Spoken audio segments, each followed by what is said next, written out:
the murders in the Rue Morgue. What song the sirens sang, or what name Achilles assumed when he hid himself among women, although puzzling questions, are not beyond all conjecture. Sir Thomas Browne. The mental features discoursed of as the analytical are, in themselves, but little susceptible of analysis. We appreciate them only in their effects. We know of them, among other things, that they are always to their possessor, when inordinately possessed, a source of the liveliest enjoyment.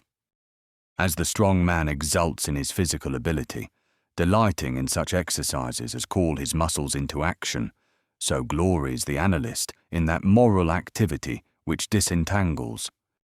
He derives pleasure from even the most trivial occupations bringing his talent into play.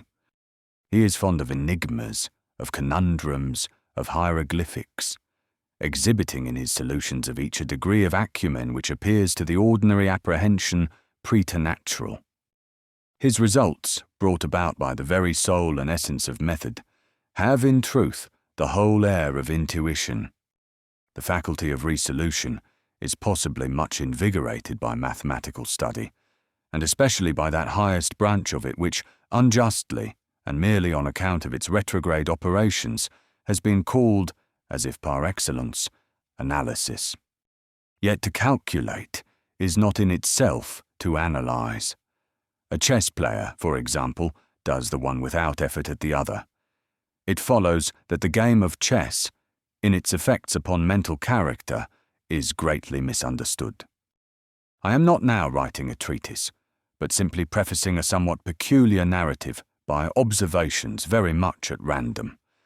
I will, therefore, take occasion to assert that the higher powers of the reflective intellect are more decidedly and more usefully tasked by the unostentatious game of draughts than by all the elaborate frivolity of chess.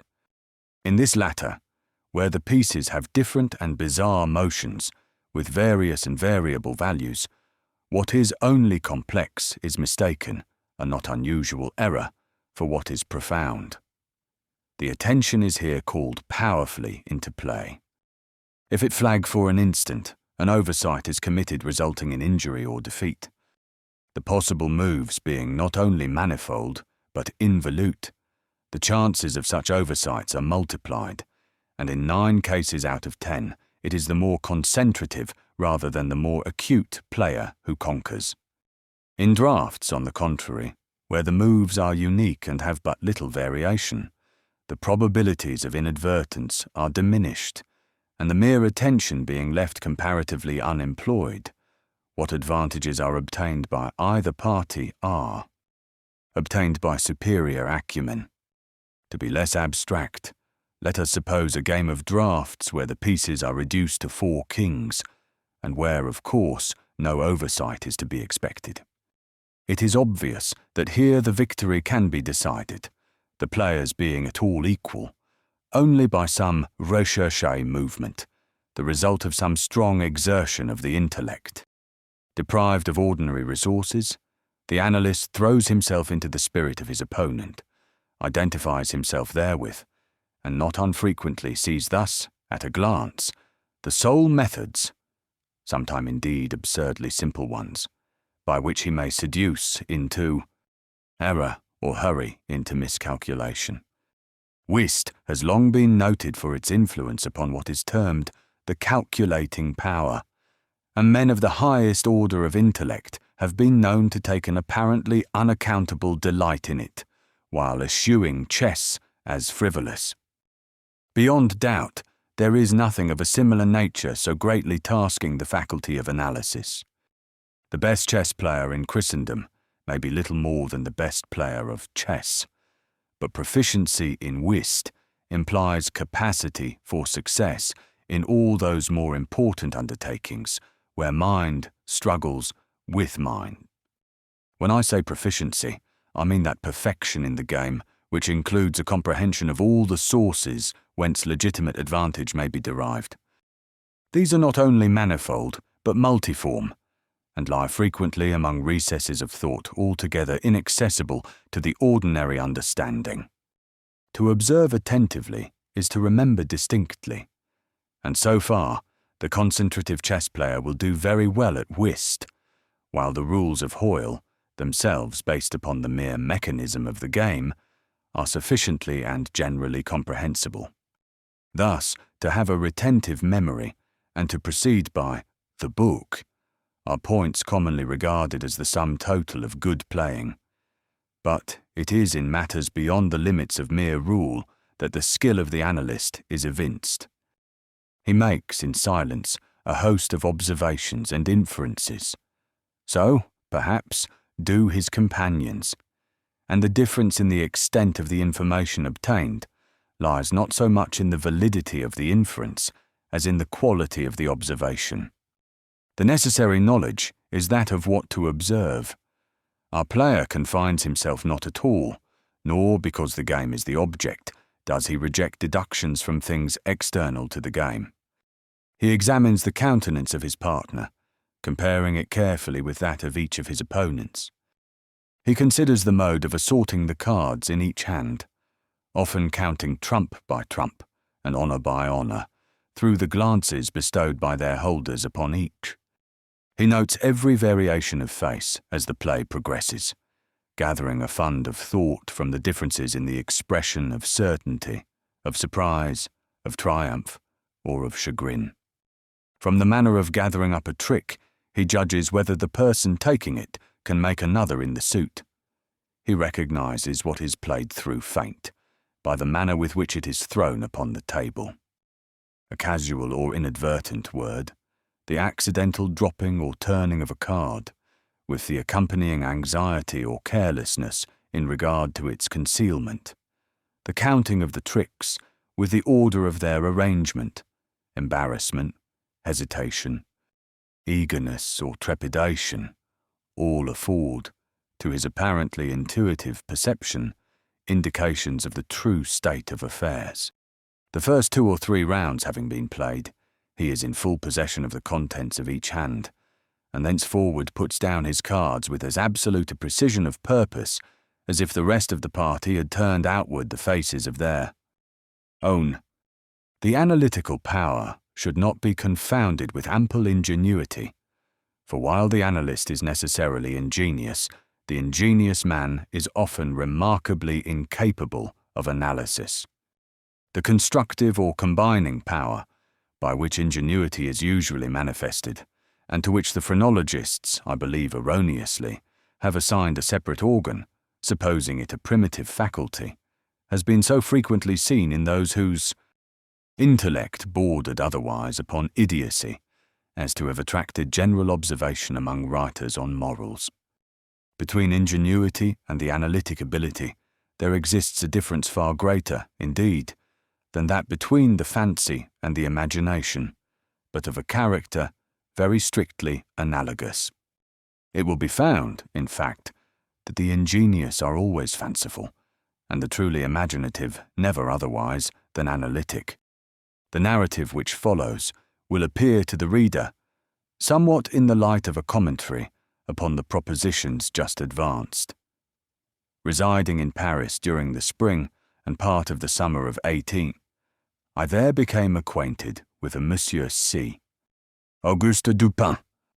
This young gentleman was of an excellent, indeed of an illustrious family, but by a variety of untoward events had been reduced to such poverty that the energy of his character succumbed beneath it, and he ceased to bestir himself in the world, or to care for the retrieval of his fortunes.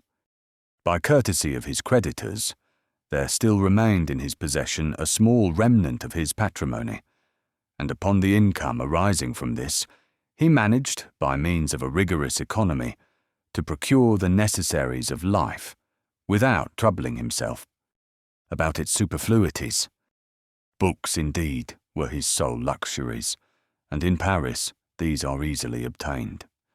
Our first meeting was at an obscure library in the Rue Montmartre, where the accident of our both being in search of the same very rare and very remarkable volume brought us into closer communion.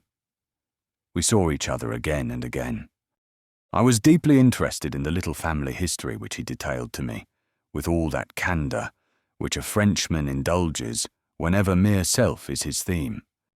I was astonished, too, at the vast extent of his reading, and above all, I felt my soul enkindled within me by the wild fervour and the vivid freshness of his imagination.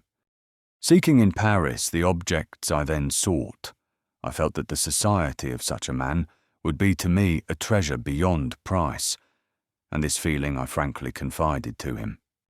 It was at length arranged that we should live together during my stay in the city, and as my worldly circumstances were somewhat less embarrassed than his own, I was permitted to be at the expense of renting and furnishing in a style which suited the rather fantastic gloom of our common temper, a time-eaten and grotesque mansion, long deserted through superstitions into which we did not inquire, and tottering to its fall in a retired and desolate portion of the Faubourg Saint-Germain. Had the routine of our life at this place been known to the world, we should have been regarded as madmen, although perhaps as madmen of a harmless nature. Our seclusion was perfect. We admitted no visitors. Indeed, the locality of our retirement had been carefully kept a secret from my own former associates, and it had been many years since Dupin had ceased to know or be known in Paris. We existed within ourselves alone.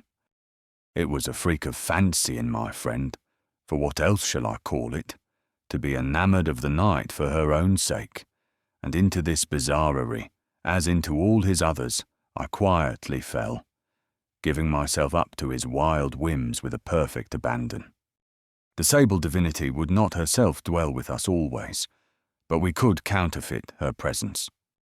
At the first dawn of the morning, we closed all the messy shutters of our old building, lighting a couple of tapers which, strongly perfumed, threw out only the ghastliest and feeblest of rays.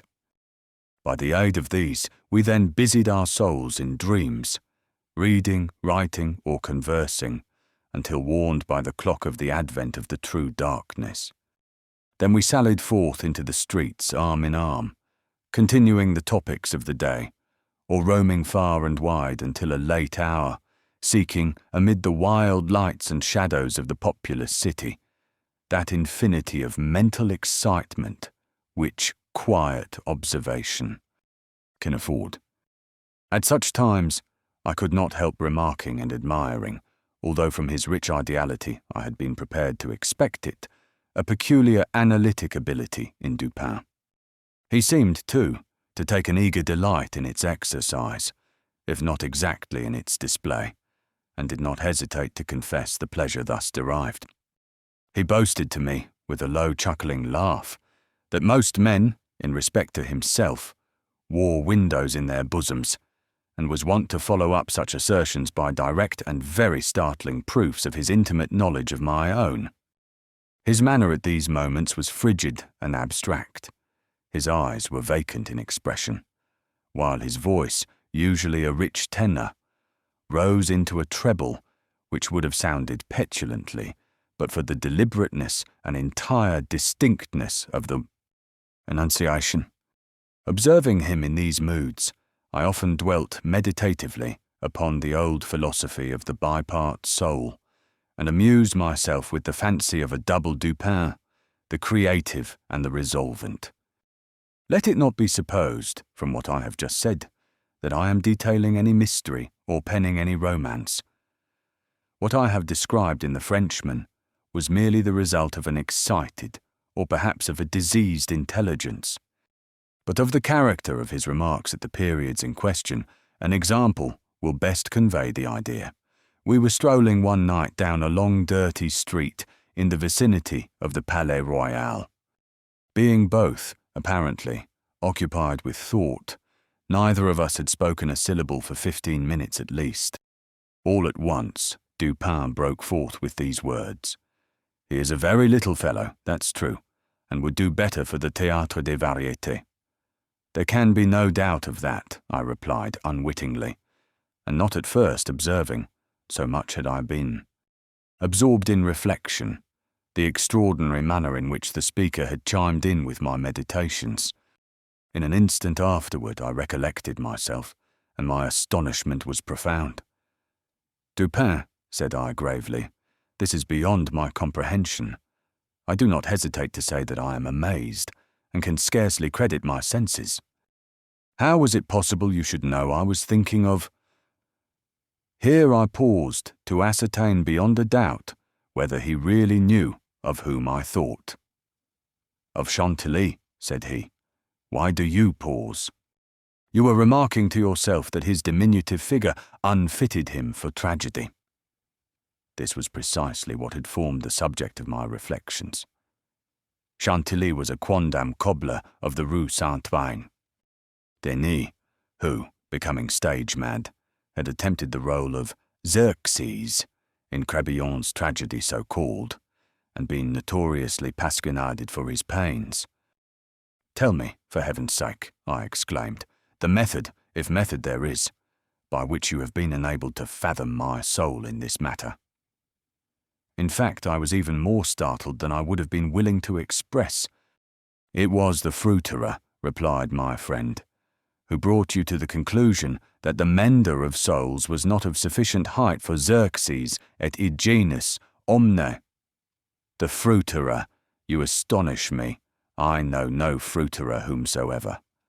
"The man who ran up against you as we entered the street. It may have been 15 minutes ago." I now remembered that, in fact, a fruiterer, carrying upon his head a large basket of apples, had nearly thrown me down by accident as we passed from the Rue C into the thoroughfare where we stood. But what this had to do with Chantilly I could not possibly understand. There was not a particle of charlatanerie about Dupin. "I will explain," he said, "and that you may comprehend all clearly.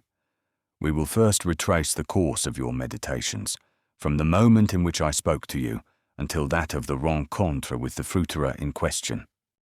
The larger links of the chain run thus: Chantilly, Orion, Doctor; Nichols Epicurus, stereotomy; the street stones, the fruiterer. There are few persons who have not, at some period of their lives, amused themselves in retracing the steps by which particular conclusions of their own minds have been attained.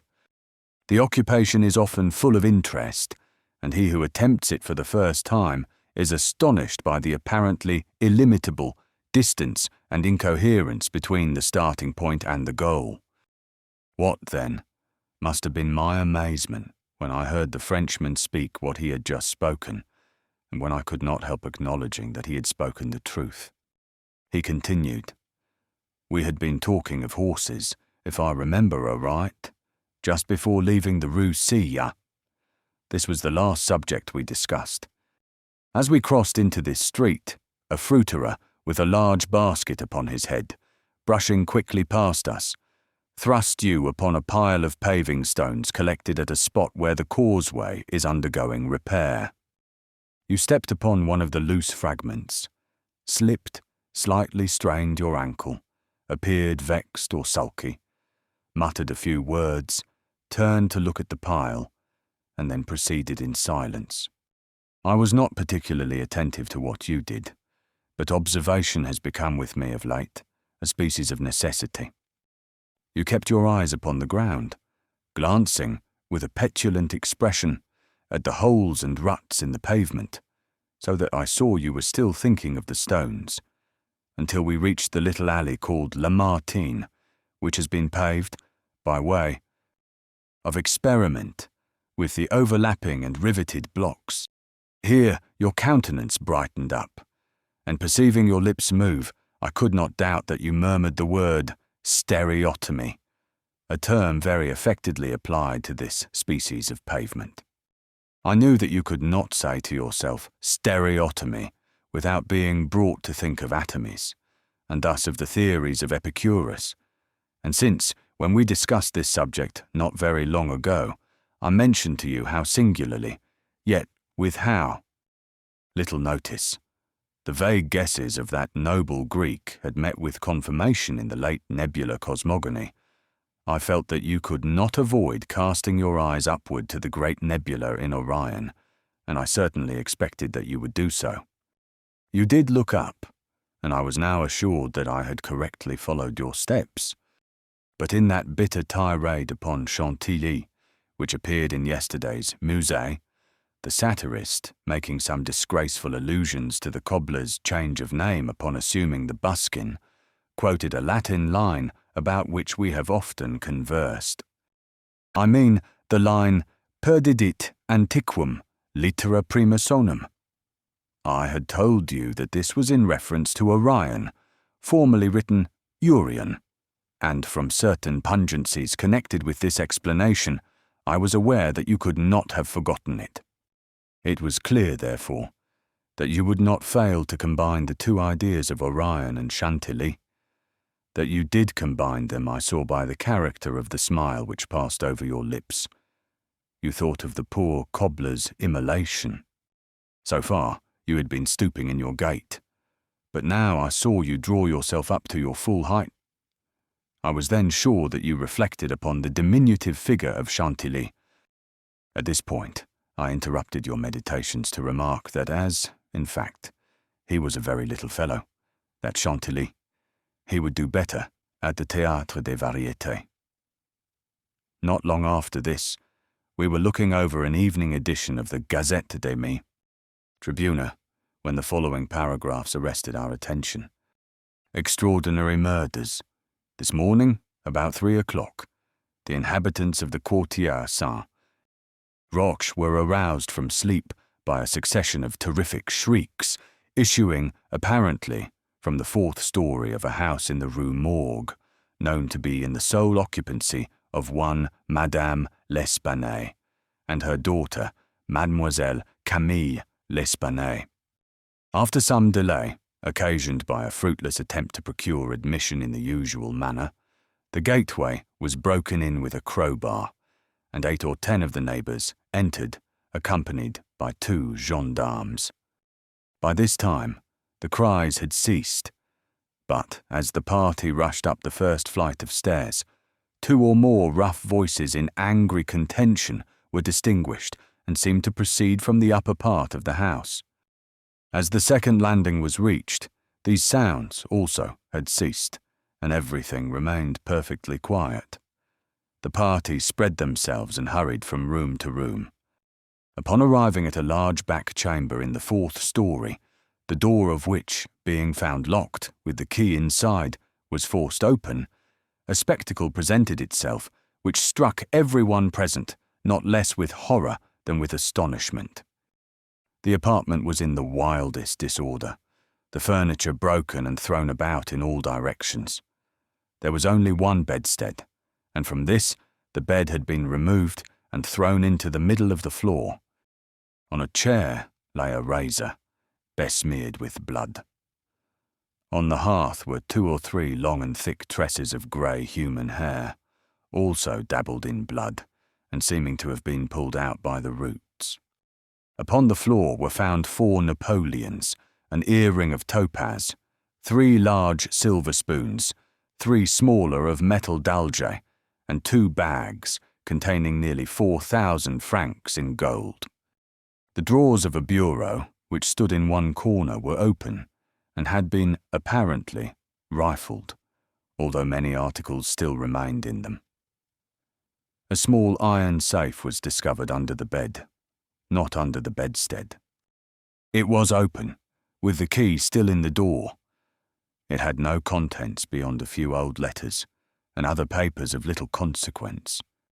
Of Madame L'Espanaye no traces were here seen, but an unusual quantity of soot being observed in the fireplace, a search was made in the chimney, and, horrible to relate, the corpse of the daughter, head downward, was dragged therefrom. It having been thus forced up the narrow aperture for a considerable distance, the body was quite warm. Upon examining it, many excoriations were perceived, no doubt occasioned by the violence with which it had been thrust up and disengaged. Upon the face were many severe scratches, and upon the throat dark bruises and deep indentations of fingernails, as if the deceased had been throttled to death.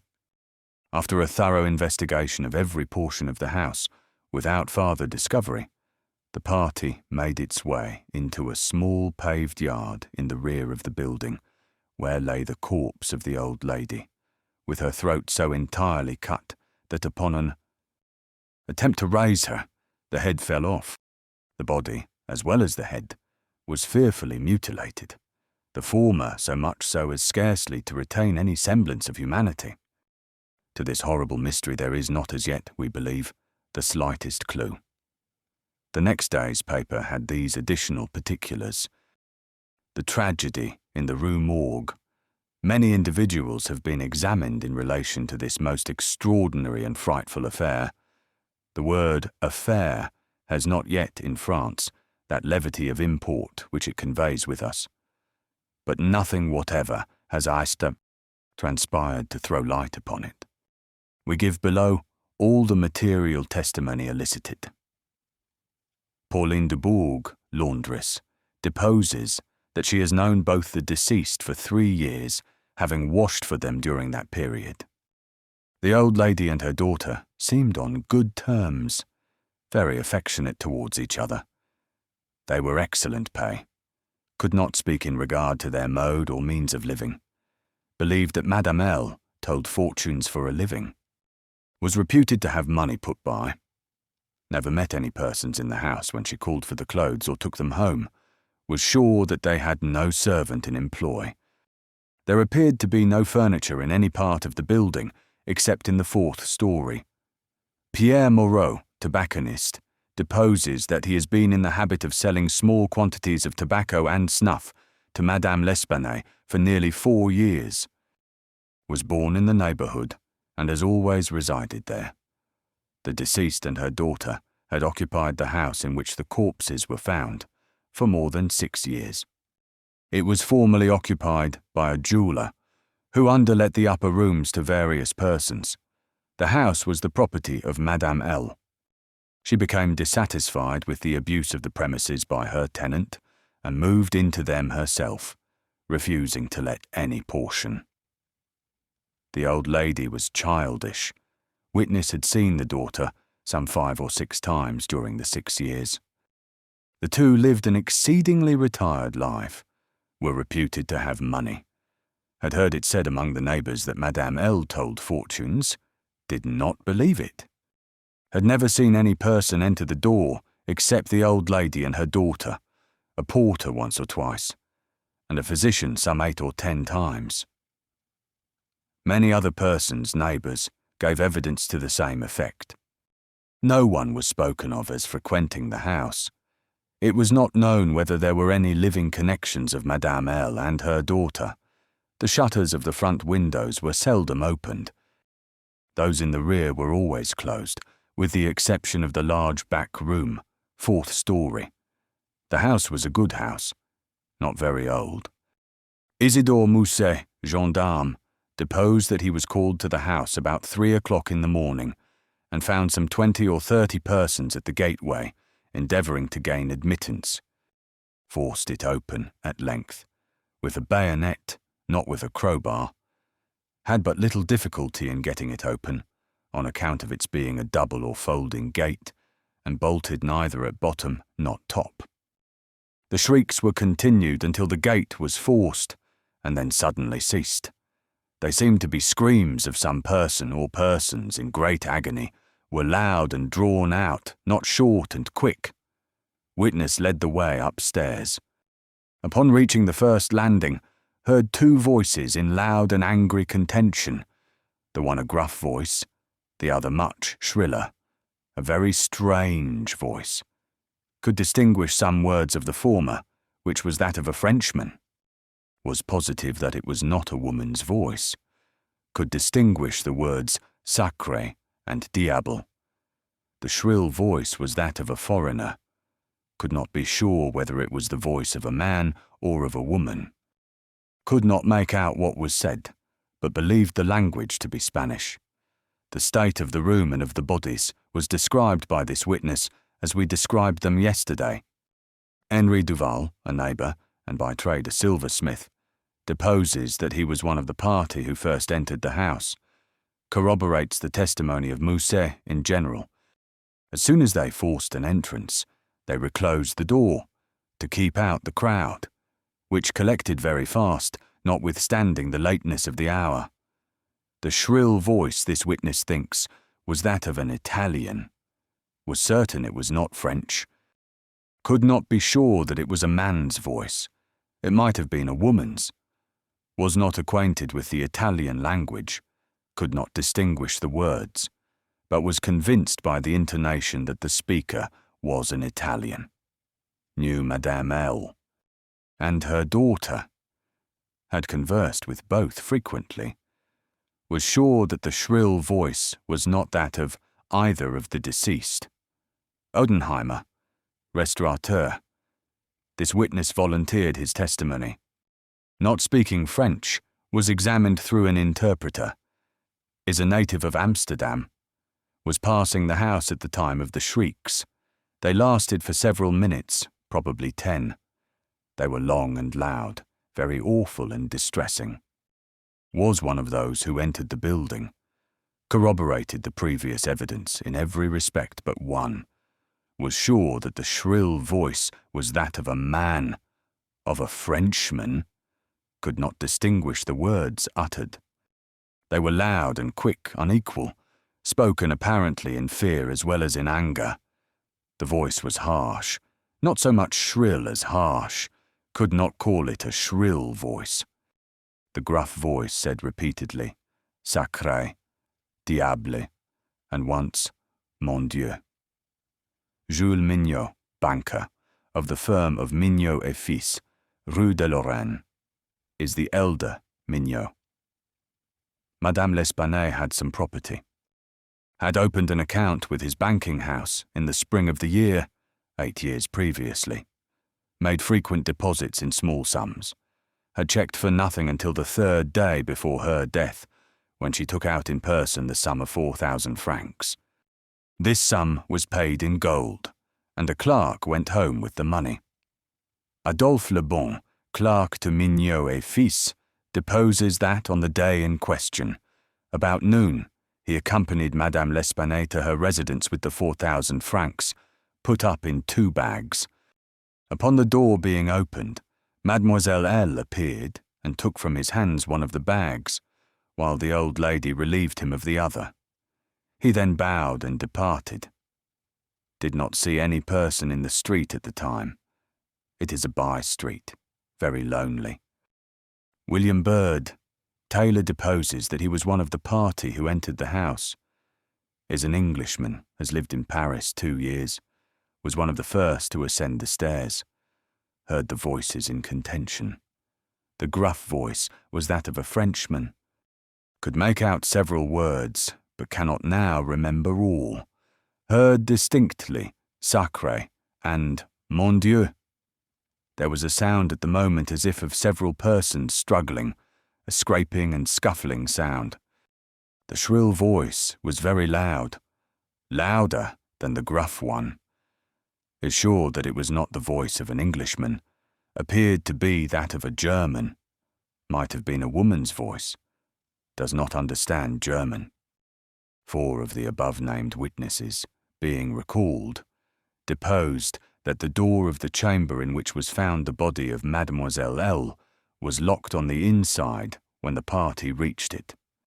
Everything was perfectly silent, no groans or noises of any kind. Upon forcing the door, no person was seen. The windows, both of the back and front room, were down and firmly fastened from within. A door between the 2 rooms was closed, but not locked. The door leading from the front room into the passage was locked, with the key on the inside. A small room in the front of the house, on the 4th story, at the head of the passage was open, the door being ajar. This room was crowded with old beds, boxes, and so forth. These were carefully removed and searched. There was not an inch of any portion of the house which was not carefully searched. Sweeps were sent up and down the chimneys. The house was a 4-story one, with garrets, mansardes. A trapdoor on the roof was nailed down very securely, did not appear to have been opened for years. The time elapsing between the hearing of the voices in contention and the breaking open of the room door was variously stated by the witnesses. Some made it as short as 3 minutes, some as long as 5. The door was opened with difficulty. Alfonso Garcia, undertaker, deposes that he resides in the Rue Morgue, is a native of Spain, was one of the party who entered the house, did not proceed upstairs, is nervous, and was apprehensive of the consequences of agitation. Heard the voices in contention. The gruff voice was that of a Frenchman, could not distinguish what was said. The shrill voice was that of an Englishman, is sure of this, does not understand the English language, but judges by the intonation. Alberto Montani, confectioner, deposes that he was among the first to ascend the stairs. Heard the voices in question. The gruff voice was that of a Frenchman, distinguished several words. The speaker appeared to be expostulating. Could not make out the words of the shrill voice. Spoke quick and unevenly. Thinks it the voice of a Russian. Corroborates the general testimony. Is an Italian. Never conversed with a native of Russia. Several witnesses, recalled, here testified that the chimneys of all the rooms on the 4th story were too narrow to admit the passage of a human being. By sweeps were meant cylindrical sweeping brushes, such as are employed by those who clean chimneys. These brushes were passed up and down every flue in the house. There is no back passage by which anyone could have descended while the party proceeded upstairs. The body of Mademoiselle L'Espanaye was so firmly wedged in the chimney that it could not be got down until 4 or 5 of the party united their strength. Paul Dumas, physician, deposes that he was called to view the bodies about daybreak. They were both then lying on the sacking of the bedstead in the chamber where Mademoiselle L. was found. The corpse of the young lady was much bruised and excoriated. The fact that it had been thrust up the chimney would sufficiently account for these appearances. The throat was greatly chafed. There were several deep scratches just below the chin, together with a series of livid spots which were evidently the impression of fingers. The face was fearfully discoloured, and the eyeballs protruded. The tongue had been partially bitten through. A large bruise was discovered upon the pit of the stomach, produced apparently by the pressure of a knee. In the opinion of Monsieur Dumas, Mademoiselle L'Espanaye had been throttled to death by some person or persons unknown. The corpse of the mother was horribly mutilated. All the bones of the right leg and arm were more or less shattered. The left tibia much splintered, as well as all the ribs of the left side. Whole body dreadfully bruised and discoloured. It was not possible to say how the injuries had been inflicted.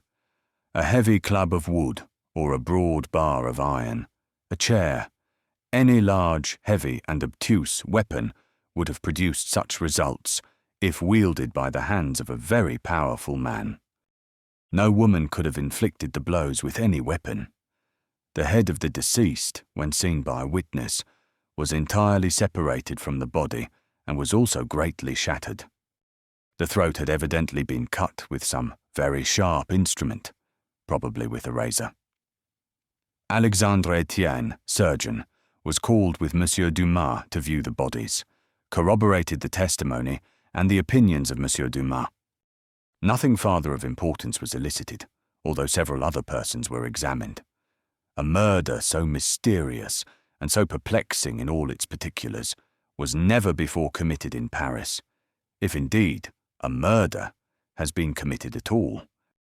The police are entirely at fault, an unusual occurrence in affairs of this nature. There is not, however, the shadow of a clue apparent. The evening edition of the paper stated that the greatest excitement still continued in the Quartier Saint Roch, that the premises in question had been carefully researched and fresh examinations of witnesses instituted, but all to no purpose. A postscript, however, mentioned that Adolphe Le Bon had been arrested and imprisoned, although nothing appeared to criminate him beyond the facts already detailed. Dupin seemed singularly interested in the progress of this affair, at least so I judged from his manner, for he made no comments. It was only after the announcement that Le Bon had been imprisoned that he asked me my opinion respecting the murders. I could merely agree with all Paris in considering them an insoluble mystery. I saw no means by which it would be possible to trace the murderer. "We must not judge of the means," said Dupin, "by this shell of an examination. The Parisian police, so much extolled for acumen, are cunning, but no more.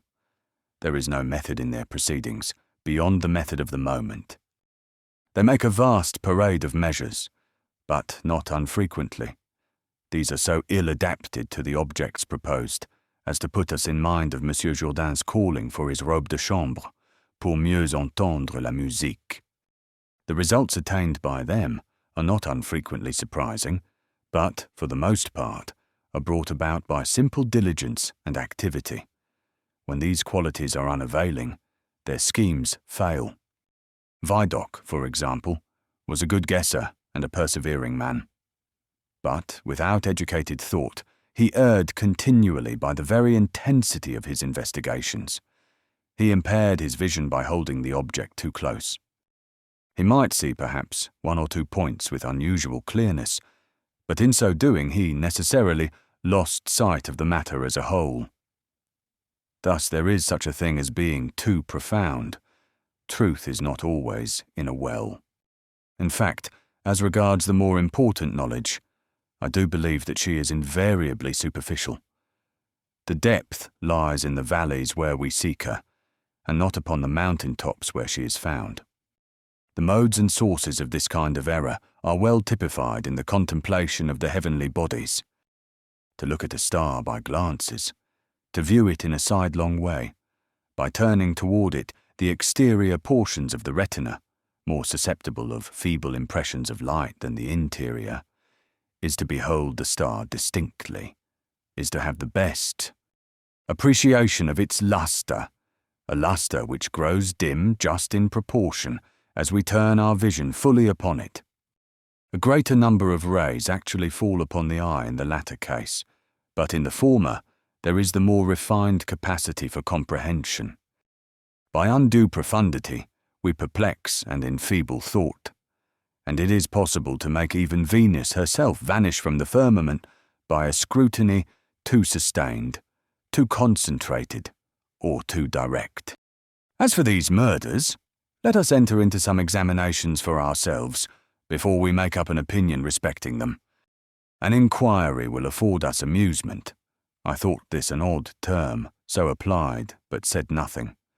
And besides, Le Bon once rendered me a service for which I am not ungrateful. We will go and see the premises with our own eyes.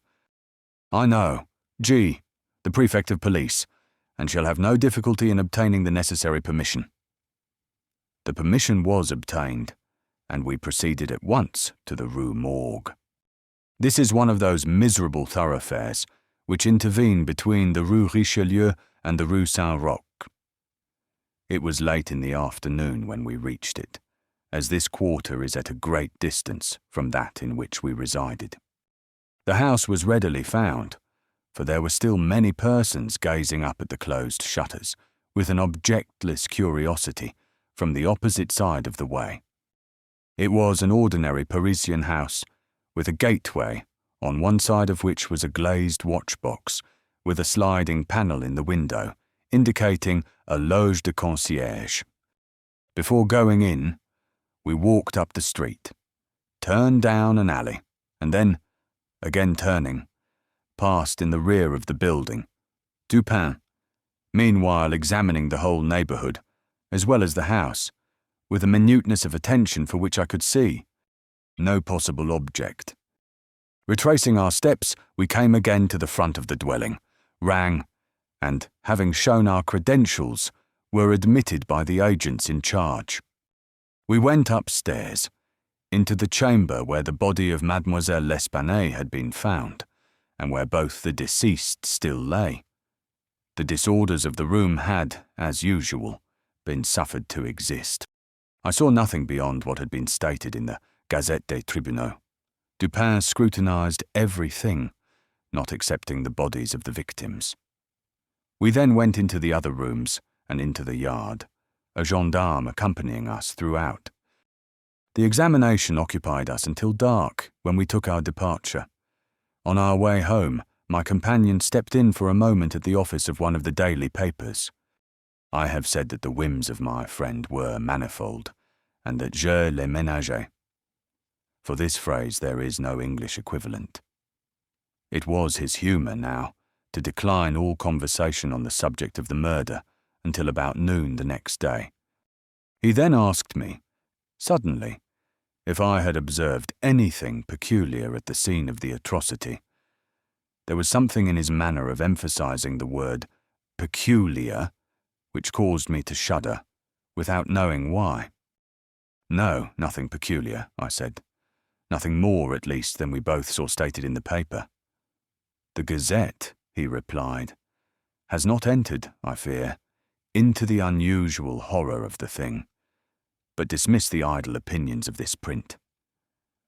It appears to me that this mystery is considered insoluble, for the very reason which should cause it to be regarded as easy of solution. I mean for the outre character of its features. The police are confounded by the seeming absence of motive, not for the murder itself, but for the atrocity of the murder. They are puzzled, too, by the seeming impossibility of reconciling the voices heard in contention with the facts that no one was discovered upstairs but the assassinated Mademoiselle L'Espanaye, and that there were no means of egress without the notice of the party ascending, the wild disorder of the room, the corpse thrust with the head downward up the chimney, the frightful mutilation of the body of the old lady. These considerations, with those just mentioned, and others which I need not mention, have sufficed to paralyze the powers by putting completely at fault the boasted acumen of the government agents. They have fallen into the gross but common error of confounding the unusual with the abstruse. But it is by these deviations from the plane of the ordinary that reason feels its way, if at all, in its search for the true. In investigations such as we are now pursuing, it should not be so much asked, what has occurred, as what has occurred that has never occurred before. In fact, the facility with which I shall arrive, or have arrived, at the solution of this mystery is in the direct ratio of its apparent insolubility in the eyes of the police. I stared at the speaker in mute astonishment. I am now awaiting, continued he, looking toward the door of our apartment. I am now awaiting a person who, although perhaps not the perpetrator of these butcheries, must have been in some measure implicated in their perpetration. Of the worst portion of the crimes committed, it is probable that he is innocent. I hope that I am right in this supposition, for upon it I build my expectation of reading the entire riddle. I look for the man here, in this room, every moment. It is true that he may not arrive, but the probability is that he will. Should he come, it will be necessary to detain him. Here are pistols, and we both know how to use them when occasion demands their use. I took the pistols, scarcely knowing what I did, or believing what I heard, while Dupin went on, very much as if in a soliloquy. I have already spoken of his abstract manner at such times. His discourse was addressed to myself, but his voice, although by no means loud, had that intonation which is commonly employed in speaking to someone at a great distance. His eyes, vacant in expression, regarded only the wall. That the voices heard in contention, he said, by the party upon the stairs were not the voices of the women themselves, was fully proved by the evidence. This relieves us of all doubt upon the question whether the old lady could have first destroyed the daughter and afterward have committed suicide. I speak of this point chiefly for the sake of method, for the strength of Madame L'Espanaye would have been utterly unequal to the task of thrusting her daughter's corpse up the chimney as it was found, and the nature of the wounds upon her own. Person entirely preclude the idea of self-destruction. Murder, then, has been committed by some third party, and the voices of this third party were those heard in contention. Let me now advert, not to the whole testimony respecting these voices, but to what was peculiar in that testimony. Did you observe anything peculiar about it? I remarked that, while all the witnesses agreed in supposing the gruff voice to be that of a Frenchman, there was much disagreement in regard to the shrill, or, as one individual termed it, the harsh voice.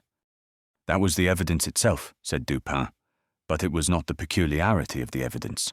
You have observed nothing distinctive. Yet there was something to be observed. The witnesses, as you remark, agreed about the gruff voice.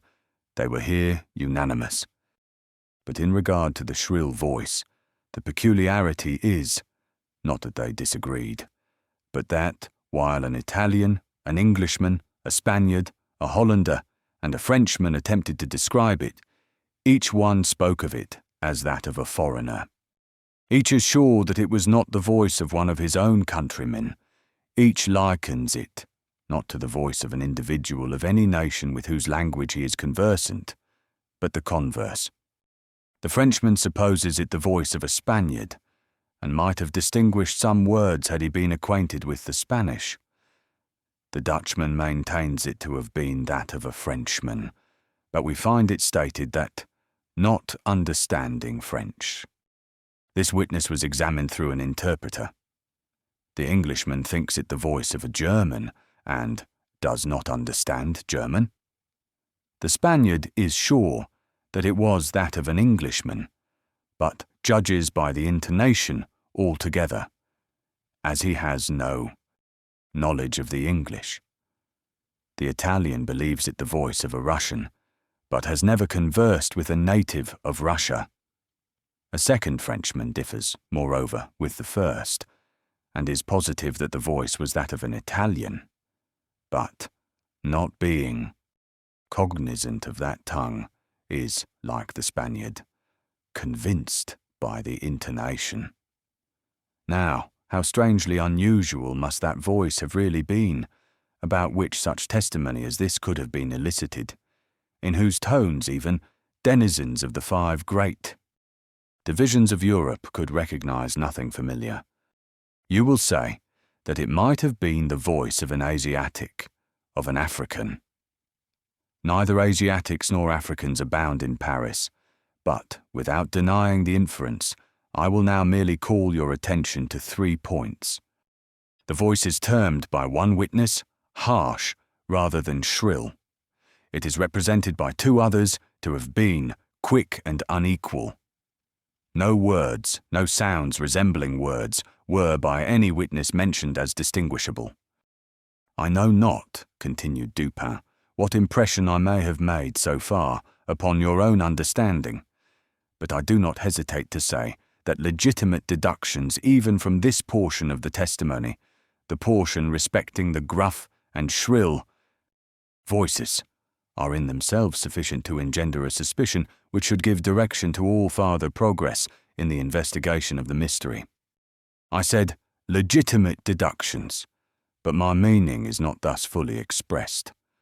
I design to imply that the deductions are the sole proper ones, and that the suspicion arises inevitably from them as the single result. What the suspicion is, however, I will not say just yet. I merely wish you to bear in mind that, with myself, it was sufficiently forcible to give a definite form, a certain tendency, to my inquiries in the chamber. Let us now transport ourselves in fancy to this chamber. What shall we first seek here? The means of egress employed by the murderers. It is not too much to say that neither of us believe in preternatural events.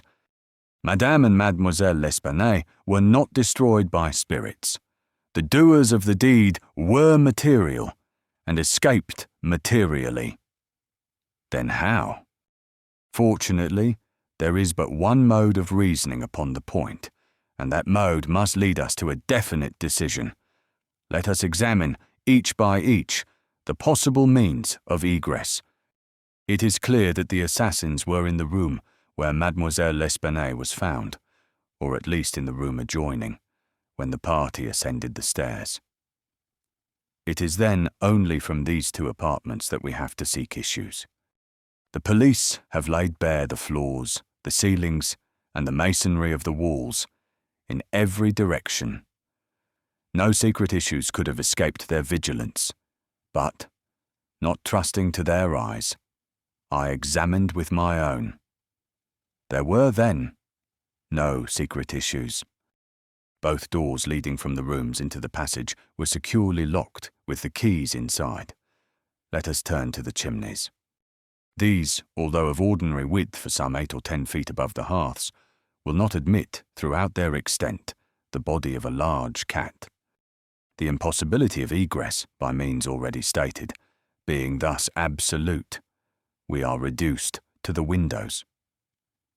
Through those of the front room, no one could have escaped without notice from the crowd in the street. The murderers must have passed, then, through those of the back room. Now, brought to this conclusion in so unequivocal a manner as we are, it is not our part, as reasoners, to reject it on account of apparent impossibilities. It is only left for us to prove that these apparent impossibilities are in reality not such. There are 2 windows in the chamber. One of them is unobstructed by furniture and is wholly visible. The lower portion of the other is hidden from view by the head of the unwieldy bedstead which is thrust close up against it. The former was found securely fastened from within. It resisted the utmost force of those who endeavoured to raise it. A large gimlet hole had been pierced in its frame to the left, and a very stout nail was found fitted therein, nearly to the head. Upon examining the other window, a similar nail was seen similarly fitted in it, and a vigorous attempt to raise this sash failed also. The police were now entirely satisfied that egress had not been in these directions, and therefore it was thought a matter of supererogation to withdraw the nails and open the windows. My own examination was somewhat more particular, and was so for the reason I have just given, because here it was, I knew, that all apparent impossibilities must be proved to be not such in reality. I proceeded to think thus, a posteriori. The murderers did escape from one of these windows.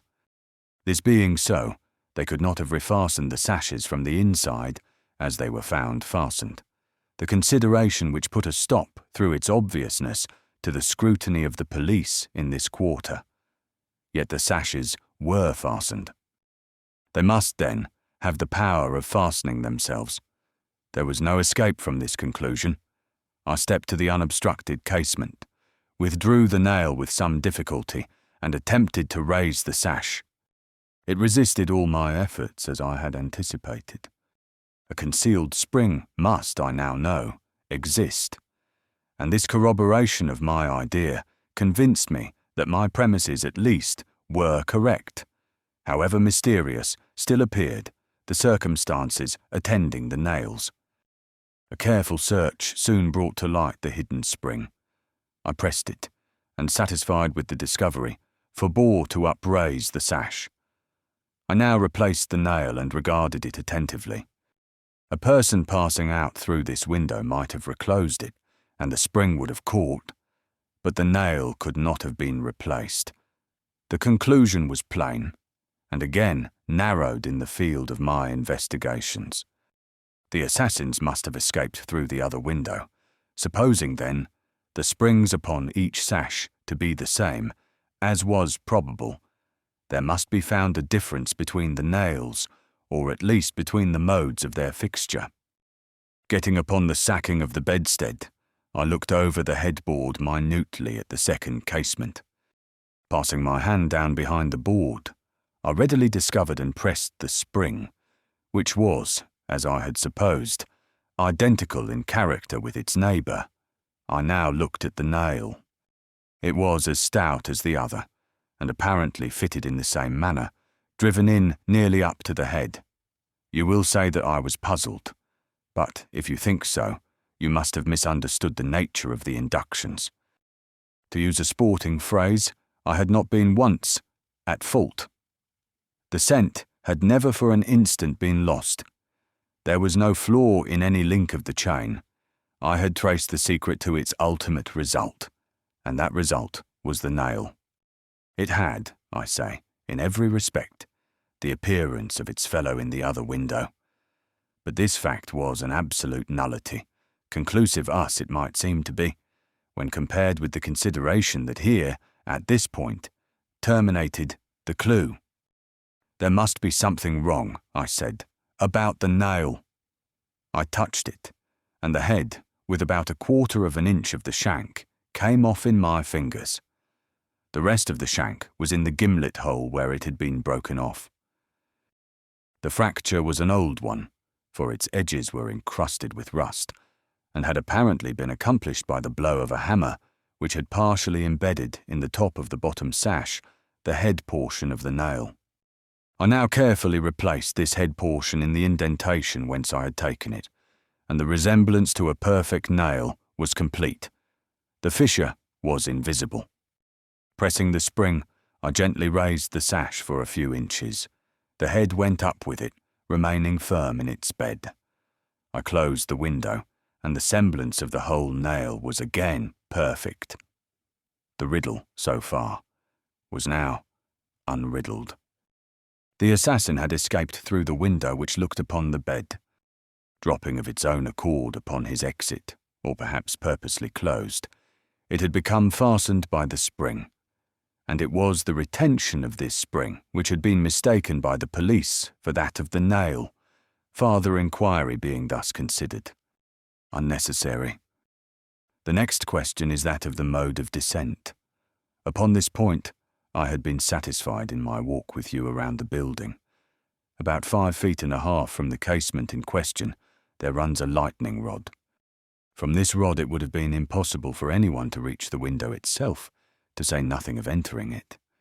I observed, however, that the shutters of the 4th story were of the peculiar kind called by Parisian carpenters ferradi, a kind rarely employed at the present day, but frequently seen upon very old mansions at Lyons and Bordeaux. They are in the form of an ordinary door, a single, not a folding door, except that the lower half is latticed or worked in open trellis, thus affording an excellent hold for the hands. In the present instance, these shutters are fully 3 feet and a half broad. When we saw them from the rear of the house, they were both about half open, that is to say, they stood off at right angles from the wall. It is probable that the police, as well as myself, examined the back of the tenement. But, if so, in looking at these farades in the line of their breadth, as they must have done, they did not perceive this great breadth itself, or, at all events, failed to take it into due consideration. In fact, having once satisfied themselves that no egress could have been made in this quarter, they would naturally bestow here a very cursory examination. It was clear to me, however, that the shutter belonging to the window at the head of the bed would, if swung fully back to the wall, reach to within 2 feet of the lightning rod. It was also evident that, by exertion of a very unusual degree of activity and courage, an entrance into the window from the rod might have been thus effected. By reaching to the distance of 2 feet and a half, we now suppose the shutter open to its whole extent. A robber might have taken a firm grasp upon the trellis work. Letting go, then, his hold upon the rod, placing his feet securely against the wall and springing boldly from it, he might have swung the shutter so as to close it, and if we imagine the window open at the time, might even have swung himself into the room. I wish you to bear especially in mind that I have spoken of a very unusual degree of activity as requisite to success in so hazardous and so difficult a feat.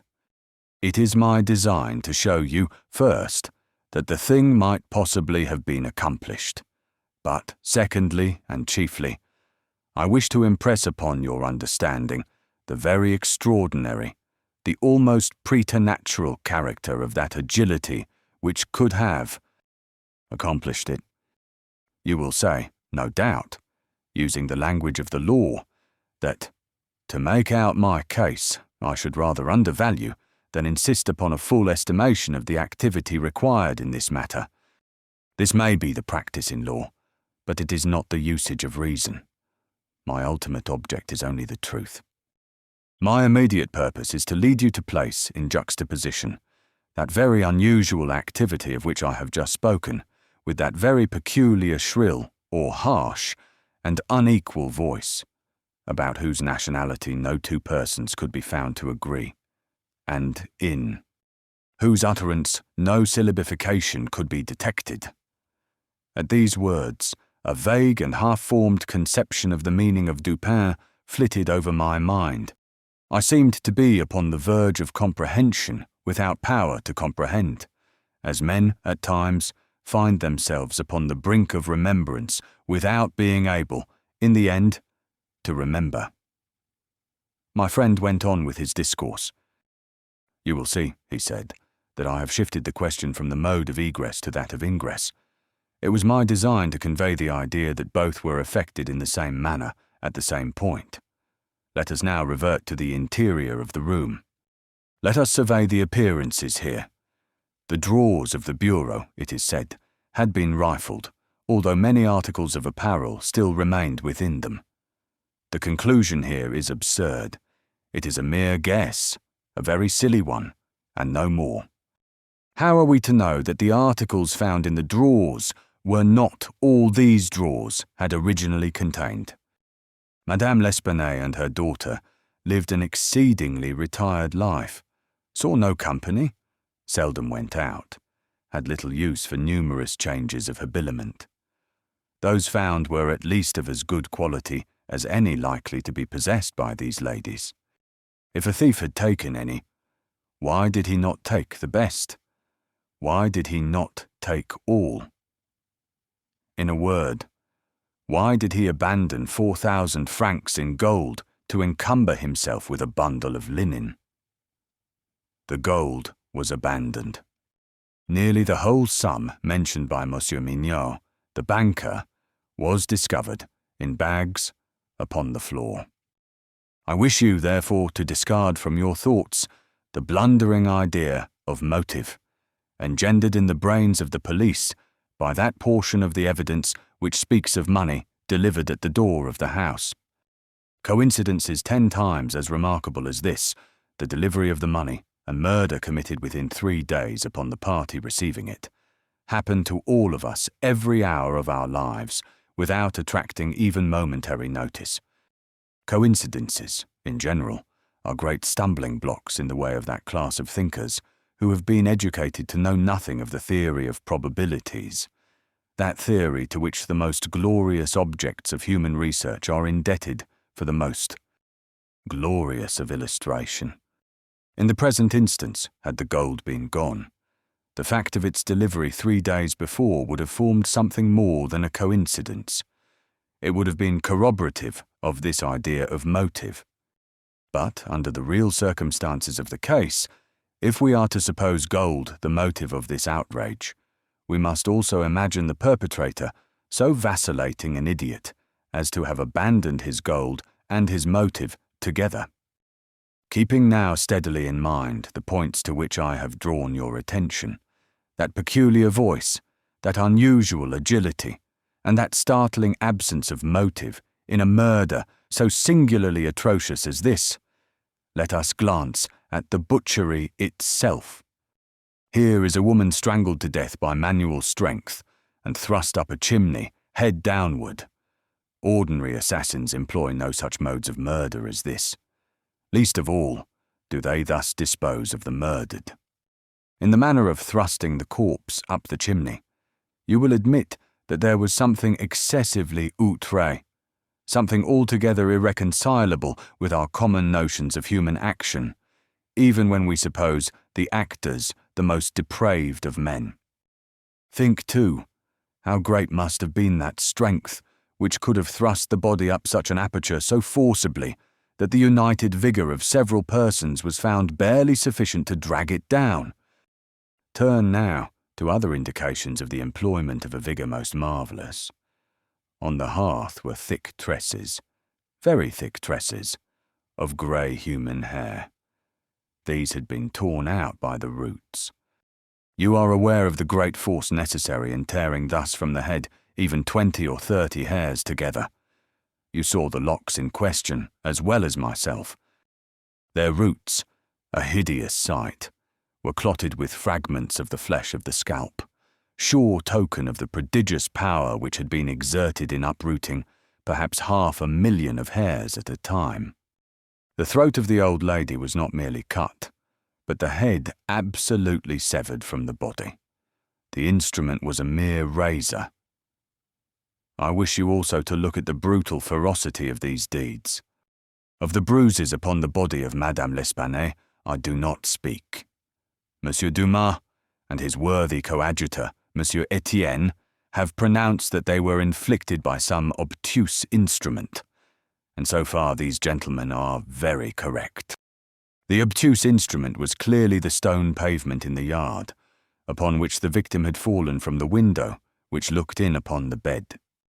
This idea, however simple it may now seem, escaped the police for the same reason that the breadth of the shutters escaped them, because, by the affair of the nails, their perceptions had been hermetically sealed against the possibility of the windows having ever been opened at all. If now, in addition to all these things, you have properly reflected upon the odd disorder of the chamber, we have gone so far as to combine the ideas of an agility astounding, a strength superhuman, a ferocity brutal, a butchery without motive, aye, grotesquerie and horror absolutely alien from humanity, and a voice foreign in tone to the ears of men of many nations, and devoid of all distinct or intelligible syllabification. What result, then, has ensued? What impression have I made upon your fancy? I felt a creeping of the flesh as Dupin asked me the question. A madman, I said, has done this deed. Some raving maniac escaped from a neighbouring maison de santé. In some respects, he replied, your idea is not irrelevant. But the voices of madmen, even in their wildest paroxysms, are never found to tally with that peculiar voice heard upon the stairs. Madmen are of some nation, and their language, however incoherent in its words, has always the coherence of syllabification. Besides, the hair of a madman is not such as I now hold in my hand. I disentangled this little tuft from the rigidly clutched fingers of Madame L'Espanaye. Tell me what you can make of it. Dupin, I said, completely unnerved. This hair is most unusual. This is no human hair. I have not asserted that it is, said he, but before we decide this point, I wish you to glance at the little sketch I have here traced upon this paper. It is a facsimile drawing of what has been described in one portion of the testimony as dark bruises and deep indentations of fingernails upon the throat of Mademoiselle L'Espanaye, and in another, by Messrs. Dumas and Etienne, as a series of livid spots, evidently the impression of fingers. You will perceive, continued my friend, spreading out the paper upon the table before us, that this drawing gives the idea of a firm and fixed hold. There is no slipping apparent. Each finger has retained, possibly until the death of the victim, the fearful grasp by which it originally embedded itself. Attempt now to place all your fingers at the same time in the respective impressions as you see them. I made the attempt in vain. We are possibly not giving this matter a fair trial, he said. The paper is spread out upon a plain surface, but the human throat is cylindrical. Here is a billet of wood, the circumference of which is about that of the throat. Wrap the drawing around it and try the experiment again. I did so, but the difficulty was even more obvious than before. This, I said, is the mark of no human hand. Read now, replied Dupin, this passage from Cuvier. It was a minute, anatomical, and generally descriptive account of the large fulvus orang-outang of the East Indian Islands. The gigantic stature, the prodigious strength and activity, the wild ferocity, and the imitative propensities of these mammalia are sufficiently well known to all. I understood the full horrors of the murder at once. The description of the digits, said I, as I made an end of reading, is in exact accordance with this drawing. I see that no animal but an orang-outang of the species here mentioned could have impressed the indentations as you have traced them. This tuft of tawny hair, too, is identical in character with that of the beast of Cuvier, but I cannot possibly comprehend the particulars of this frightful mystery. Besides, there were two voices heard in contention, and one of them was unquestionably the voice of a Frenchman. True, and you will remember an expression attributed almost unanimously by the evidence to this voice, the expression, mon Dieu. This, under the circumstances, has been justly characterized by one of the witnesses, Montagny, the confectioner, as an expression of remonstrance or expostulation. Upon these two words, therefore, I have mainly built my hopes of a full solution of the riddle. A Frenchman was cognizant of the murder. It is possible, indeed, it is far more than probable, that he was innocent of all participation in the bloody transactions which took place. The orang-outang may have escaped from him. He may have traced it to the chamber, but under the agitating circumstances which ensued, he could never have recaptured it. It is still at large. I will not pursue these guesses, for I have no right to call them more, since the shades of reflection upon which they are based are scarcely of sufficient depth to be appreciable by my own intellect, and since I could not pretend to make them intelligible to the understanding of another. We will call them guesses, then, and speak of them as such. If the Frenchman in question is indeed, as I suppose, innocent of this atrocity, this advertisement which I left last night, upon our return home, at the office of Le Monde, a paper devoted to the shipping interest and much sought by sailors, will bring him to our residence. He handed me a paper, and I read thus: Caught in the Bois de Boulogne, early in the morning of the the morning of the murder, owner a very large, tawny orang-outang of the Bornese species. The owner, who is ascertained to be a sailor belonging to a Maltese vessel, may have the animal again, upon identifying it satisfactorily and paying a few charges arising from its capture and keeping. Call at number Rue Faubourg Saint Germain au Troisième. How was it possible, I asked, that you should know the man to be a sailor and belonging to a Maltese vessel? I do not know it, said Dupin. I am not sure of it. Here, however, is a small piece of ribbon, which from its form and from its greasy appearance has evidently been used in tying the hair in one of those long queues of which sailors are so fond. Moreover, this knot is one which few besides sailors can tie, and is peculiar to the Maltese. I picked the ribbon up at the foot of the lightning rod. It could not have belonged to either of the deceased. Now, if, after all, I am wrong in my induction from this ribbon, that the Frenchman was a sailor belonging to a Maltese vessel, still I can have done no harm in saying what I did in the advertisement. If I am in error, he will merely suppose that I have been misled by some circumstance into which he will not take the trouble to inquire. But if I am right, a great point is gained. Cognizant, although innocent, of the murder, the Frenchman will naturally hesitate about replying to the advertisement, about demanding the orang-outang. He will reason thus: I am innocent, I am poor. My orang-outang is of great value, to one in my circumstances a fortune of itself. Why should I lose it through idle apprehensions of danger? Here it is, within my grasp. It was found in the Bois de Boulogne, at a vast distance from the scene of that butchery. How can it ever be suspected that a brute beast should have done the deed. The police are at fault. They have failed to procure the slightest clue. Should they even trace the animal, it would be impossible to prove me cognizant of the murder, or to implicate me in guilt on account of that cognizance. Above all, I am known. The advertiser designates me as the possessor of the beast. I am not sure to what limit his knowledge may extend. Should I avoid claiming a property of so great value, which it is known that I possess, I will render the animal at least liable to suspicion.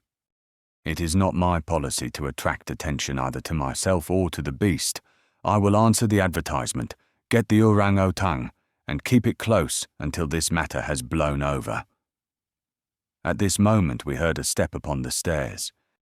"Be ready," said Dupin, "with your pistols, but neither use them nor show them until at a signal from myself."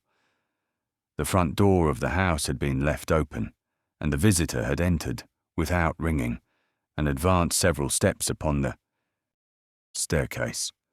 Now, however, he seemed to hesitate. Presently, we heard him descending. Dupin was moving quickly to the door when we again heard him coming up. He did not turn back a second time, but stepped up with decision and rapped at the door of our chamber. "Come in," said Dupin, in a cheerful and hearty tone. A man entered.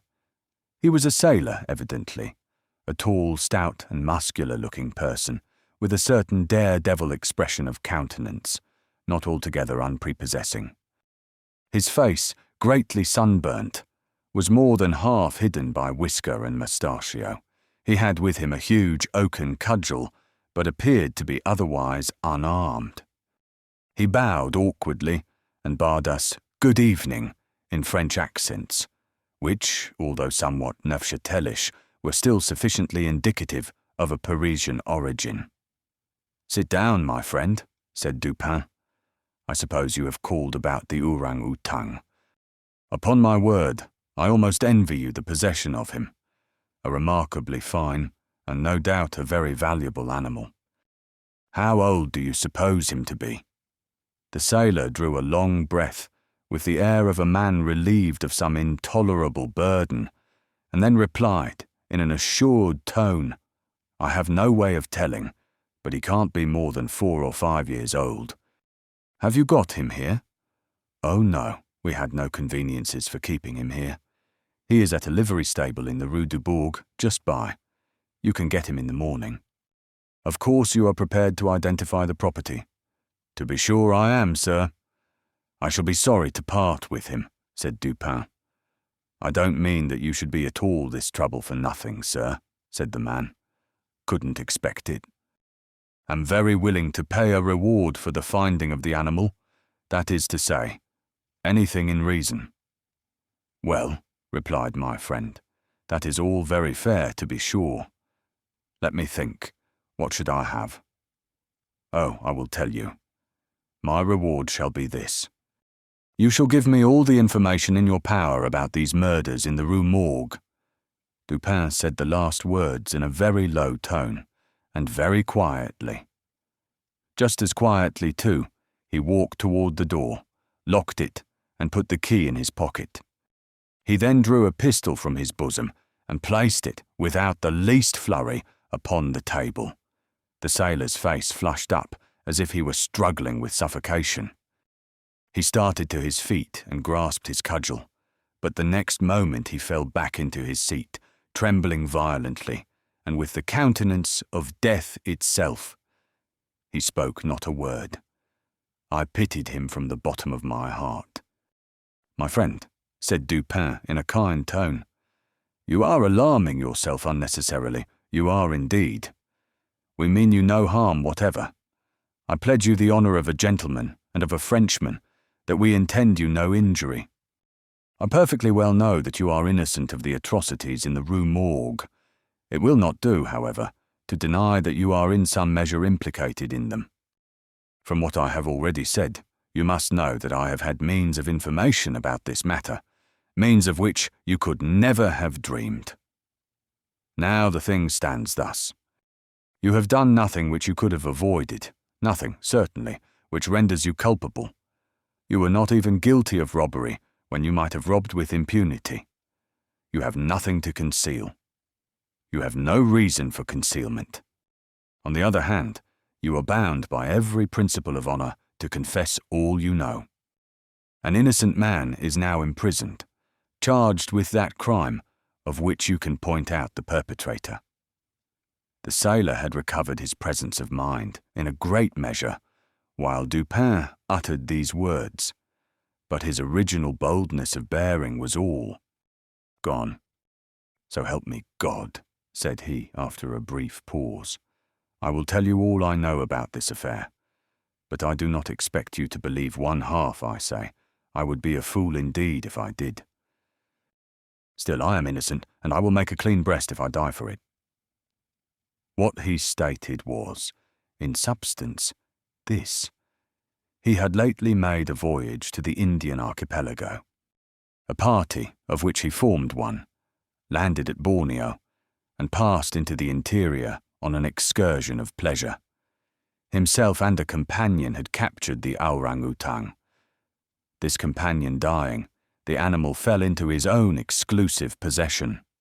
After great trouble, occasioned by the intractable ferocity of his captive during the home voyage, he at length succeeded in lodging it safely at his own residence in Paris, where, not to attract toward himself the unpleasant curiosity of his neighbours, he kept it carefully secluded, until such time as it should recover from a wound in the foot, received from a splinter on board ship. His ultimate design was to sell it. Returning home from some sailor's frolic the night, or rather in the morning of the murder, he found the beast occupying his own bedroom, into which it had broken from a closet adjoining, where it had been, as was thought, securely confined. Razor in hand, and fully lathered, it was sitting before a looking-glass, attempting the operation of shaving, in which it had no doubt previously watched its master through the keyhole of the closet. Terrified at the sight of so dangerous a weapon in the possession of an animal so ferocious and so well able to use it, the man, for some moments, was at a loss what to do. He had been accustomed, however, to quiet the creature, even in its fiercest moods, by the use of a whip, and to this he now resorted. Upon sight of it, the orang-outang sprang at once through the door of the chamber, down the stairs, and thence through a window, unfortunately open, into the street. The Frenchman followed in despair, the ape, razor still in hand, occasionally stopping to look back and gesticulate at its pursuer until the latter had nearly come up with it. It then again made off. In this manner, the chase continued for a long time. The streets were profoundly quiet, as it was nearly 3 o'clock in the morning. In passing down an alley in the rear of the Rue Morgue, the fugitive's attention was arrested by a light gleaming from the open window of Madame L'Espanaye's chamber in the 4th story of her house. Rushing to the building, it perceived the lightning rod, clambered up with inconceivable agility, grasped the shutter, which was thrown fully back against the wall, and, by its means, swung itself directly upon the headboard of the bed. The whole feat did not occupy a minute. The shutter was kicked open again by the orang-outang as it entered the room. The sailor, in the meantime, was both rejoiced and perplexed. He had strong hopes of now recapturing the brute, as it could scarcely escape from the trap into which it had ventured, except by the rod, where it might be intercepted as it came down. On the other hand, there was much cause for anxiety as to what it might do in the house. This latter reflection urged the man still to follow the fugitive. A lightning rod is ascended without difficulty, especially by a sailor. But when he had arrived as high as the window, which lay far to his left, his career was stopped. The most that he could accomplish was to reach over so as to obtain a glimpse of the interior of the room. At this glimpse, he nearly fell from his hold through excess of horror. Now it was that those hideous shrieks arose upon the night, which had startled from slumber the inmates of the Rue Morgue. Madame L'Espanaye and her daughter, habited in their night clothes, had apparently been occupied in arranging some papers in the iron chest already mentioned, which had been wheeled into the middle of the room. It was open, and its contents lay beside it on the floor. The victims must have been sitting with their backs toward the window, and from the time elapsing between the ingress of the beast and the screams, it seems probable that it was not immediately perceived. The flapping to of the shutter would naturally have been attributed to the wind. As the sailor looked in, the gigantic animal had seized Madame L'Espanaye by the hair, which was loose as she had been combing it, and was flourishing the razor about her face in imitation of the motions of a barber. The daughter lay prostrate and motionless. She had swooned. The screams and struggles of the old lady, during which the hair was torn from her head, had the effect of changing the probably pacific purposes of the orang-outang into those of wrath. With one determined sweep of its muscular arm, it nearly severed her head from her body. The sight of blood inflamed its anger into frenzy. Gnashing its teeth and flashing fire from its eyes, it flew upon the body of the girl and embedded its fearful talons in her throat, retaining its grasp until she expired. Its wandering and wild glances fell at this moment upon the head of the bed, over which the face of its master, rigid with horror, was just discernible. The fury of the beast, who no doubt bore still in mind the dreaded whip, was instantly converted into fear. Conscious of having deserved punishment, it seemed desirous of concealing its bloody deeds, and skipped about the chamber in an agony of nervous agitation, throwing down and breaking the furniture as it moved, and dragging the bed from the bedstead. In conclusion, it seized first the corpse of the daughter, and thrust it up the chimney as it was found, then that of the old lady, which it immediately hurled through the window headlong. As the ape approached the casement with its mutilated burden, the sailor shrank aghast to the rod, and rather gliding than clambering down it, hurried at once home, dreading the consequences of the butchery, and gladly abandoning, in his terror, all solicitude about the fate of the orang-outang. The words heard by the party upon the staircase were the Frenchman's exclamations of horror and affright, commingled with the fiendish jabberings of the brute. I have scarcely anything to add. The orang-outang must have escaped from the chamber, by the rod, just before the breaking of the door. It must have closed the window as it passed through it. It was subsequently caught by the owner himself, who obtained for it a very large sum at the Jardin des Plantes. Le Don was instantly released, upon our narration of the circumstances, with some comments from Dupin, at the bureau of the prefect of police. This functionary, however well disposed to my friend, could not altogether conceal his chagrin at the turn which affairs had taken, and was fain to indulge in a sarcasm or two about the propriety of every person minding his own business. "Let him talk," said Dupin, who had not thought it necessary to reply. "Let him discourse. It will ease his conscience. I am satisfied with having defeated him in his own castle. Nevertheless, that he failed in the solution of this mystery is by no means that matter for wonder which he supposes it. For, in truth, our friend the prefect is somewhat too cunning to be profound. In his wisdom is no stamen. It is all head and no body, like the pictures of the goddess Laverna, or, at best, all head and shoulders, like a codfish. But he is a good creature after all. I like him especially for one master-stroke of cant, by which he has attained his reputation for ingenuity. I mean the way he has de nier ce qui est et d'expliquer ce qui n'est pas.